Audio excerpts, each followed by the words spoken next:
Coucou, bienvenue, c'est Algérienne dans la cuisine turque. Aujourd'hui, je viens avec une nouvelle recette de pâtes que je vais faire remplir au style burek. Voilà, très très simple à faire et super bonne. Donc, en attendant, je vous donne les ingrédients et on attaque. Donc, j'ai 400 grammes de farine, j'ai un œuf, j'ai séparé le blanc du jaune parce que le jaune, ça va me servir pour la dorure. Donc, j'ai pas besoin pour l'instant.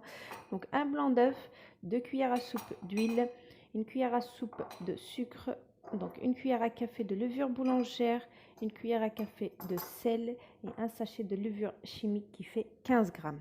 Et de l'eau tiède, bien sûr, pour ramasser ma pâte. Donc, on attaque tout de suite. On met tous les ingrédients.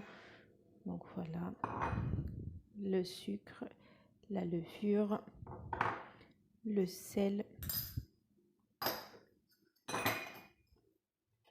Donc, j'ai l'huile. Et je viens ramasser avec mon eau tiède. Et le blanc d'œuf. Donc, je mets un petit peu de l'eau tiède au niveau de ma levure.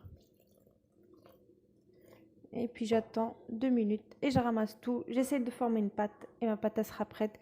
Soit vous la travaillez bien et pas de temps de repos, vous faites directement vous borek. Soit vous la travaillez peu, vous la mettez dans un sac plastique et vous la laissez poser. Moi je vais la travailler peu, je vais la mettre dans un plastique et je vais la laisser poser en attendant de faire ma farce. Ma farce ça sera aux pommes de terre. Donc là vous attendez juste un petit peu et vous commencez à la ramasser. Alors, comme vous pouvez le voir, regardez, ma pâte, elle est bien molle et elle est bien travaillée, on va dire. J'ai même pas travaillé 2-3 minutes. Donc là, je vais la laisser poser. Mais vous, si vous voulez la travailler pour tout de suite, donc vous ne voulez pas un temps de pause, donc ce que vous faites, donc vous la travaillez un peu plus, donc une dizaine de minutes. Donc voilà. Donc là, je vais la mettre dans un sac comme ça et je vais la laisser poser. D'accord? Et en attendant, je vais préparer ma farce. Je vais faire ma farce. Elle va être très très simple. Donc ma pâte elle est prête, pardon. Donc là je vais la laisser bien poser. Donc je l'ai mis dans un sac plastique. Donc ensuite j'ai fait cuire mes pommes de terre à l'eau, style voilà purée quoi. Voilà. Là j'ai coupé un oignon, un gros oignon. Donc je vais le faire revenir à la poêle. Et ensuite j'écraserai mes pommes de terre. Donc je mettrai personnellement du basilic, du piment de paillettes. Voilà. Après comme je dis tout le temps dans mes recettes, la farce c'est vraiment au choix. Vous pouvez la faire au poulet, vous pouvez la faire à la viande hachée, au thon, ce que vous voulez. Là je vais la faire qu'aux pommes de terre. Avec le basilic ça passe super bien. Donc là, je vais faire ma farce et je reviens après. Donc parce que la farce, il faut bien la laisser refroidir quand on va faire notre montage pour pas, voilà, déjà que la pâte va être très très fine pour pas la déchirer avec la chaleur. Donc il faut qu'elle refroidisse. Donc si vous pouvez même la faire avant, ça serait bien. Donc voilà, donc je fais ma farce. Donc c'est juste oignons, pommes de terre et les épices. Ma farce, elle est prête. Donc pommes de terre, oignons, un peu de basilic, piment de paillettes, sel et un petit peu de concentré que j'ai dilué dans l'eau. Donc voilà, donc ma farce, on va dire qu'elle est prête. Après, ça dépend de votre farce. Regardez, ma pâte, elle est plus molle. Plus vous allez la laisser poser, plus elle sera molle. Ok. Donc là, ce que je vais faire, c'est que je vais prendre un petit peu d'huile. Je vais faire des petits bâtons. Enfin, voilà, des petits bâtons que je vais mettre dans un plat que j'ai huilé. Je vais laisser poser. D'accord. En fait, la pâte, plus on va la manipuler, plus on va la laisser poser. À chaque manipulation, il faut la laisser poser. D'accord. Donc, je fais des petits bâtons comme ça.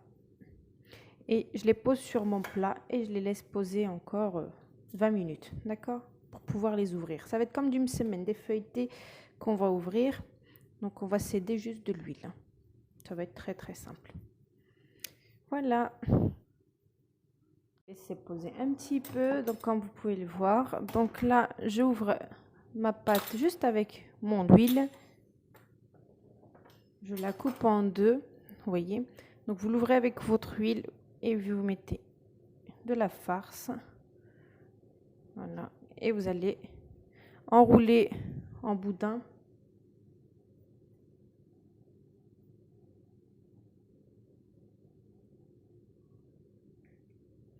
Donc enrouler en boudin et ensuite faire votre escargot.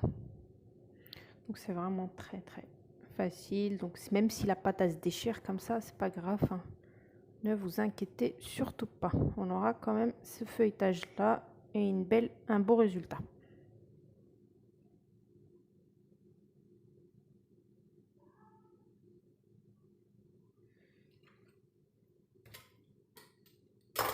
Quand il y a de la pâte où il n'y a pas de farce, vous l'enlevez. Vous faites votre boudin en escargot comme ça. Oui. Voilà. Et vous posez dans votre plat. Idem pour ça.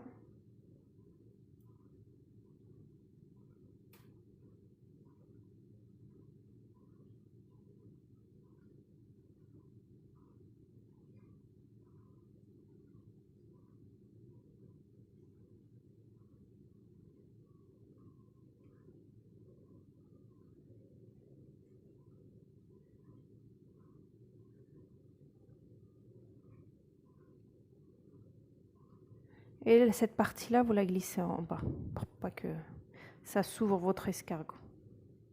Vous voyez?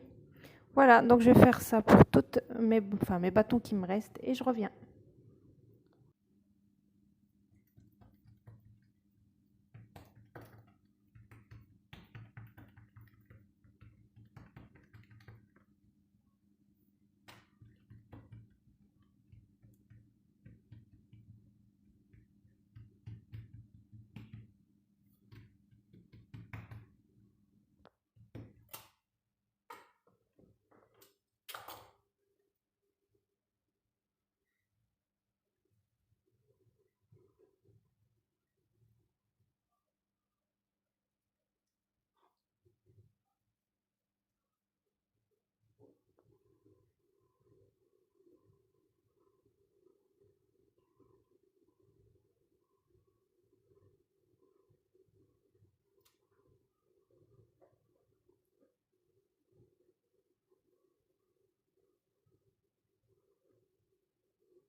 Vous ouvrez bien, essayez de bien, pas que ça soit trop épais.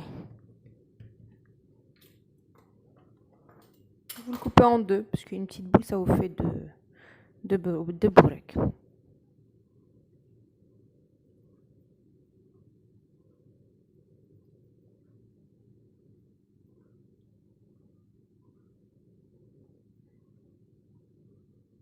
Je vous laisse regarder, je parle pas trop, donc vous voyez ce que je fais en fait.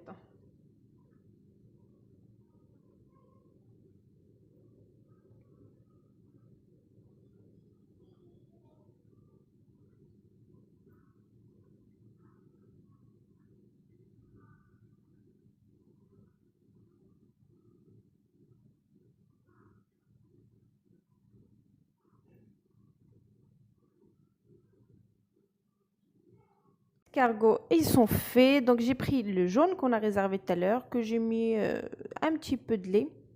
Et là, je vais mettre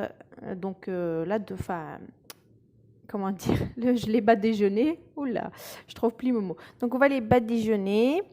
Et ensuite, vous pouvez mettre soit des graines de sésame, des graines de nigel. Le pavot, c'est mieux. Je trouve ça plus joli avec les graines de pavot, mais j'en ai pas. Pour moi, ce sera des graines de nigel. Et puis voilà, après, si vous voulez rien mettre, vous laissez comme ça nature. Vous pouvez aussi.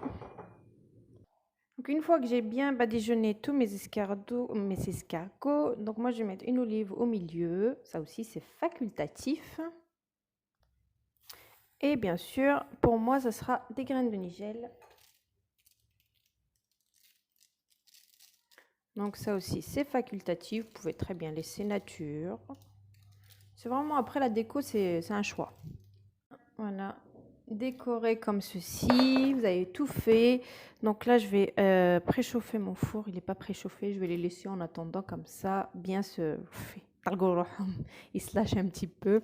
Comme ça, voilà, voilà. Limite, il se repose un petit peu, 5-10 minutes. Donc là, en attendant de préchauffer mon four, donc je vais le mettre à 180 degrés jusqu'à dorure. Il y en a plein qui me posent la question, oui, mais moi, 15 minutes, c'est pas cuit, ou 45 minutes, c'est pas cuit, ou etc. Donc ça dépend le four de chacune d'entre nous. Voilà, on n'a pas tous le même four. Donc, il faut vraiment attendre jusqu'à dorure. Il ne faut pas les sortir au bout de 15 minutes alors qu'ils sont blancs. Non, et éviter d'ouvrir le four à chaque fois. Voilà. Au bout d'une demi-heure, vous contrôlez. Admettons pour ça. Voilà. Donc, voilà. Et puis, je reviens après cuisson. Voilà. Donc, j'enfournerai à 180 degrés jusqu'à dorure. À tout à l'heure pour le résultat. Mes escargots, ils sont sortis du four, ils sont extra moelleux, ils m'ont pris à peu près une bonne vingtaine de minutes, donc 20-25 minutes. Donc voilà, regardez. Super bien cuit, que ce soit là-haut ou en dessous. Je vous en ouvre une, regardez. Voilà, donc franchement, vraiment une recette à essayer, vous n'allez pas le regretter. Donc après la farce, comme j'ai dit, ça reste au choix. Ça dépendra ce que vous voulez, regardez. C'est super bon. Donc voilà. Donc la recette, elle va être postée. J'attends vos retours avec impatience. Donc je vous fais plein de gros bisous et je vous dis à bientôt pour une nouvelle recette. C'était Algérienne dans la cuisine turque. Ciao!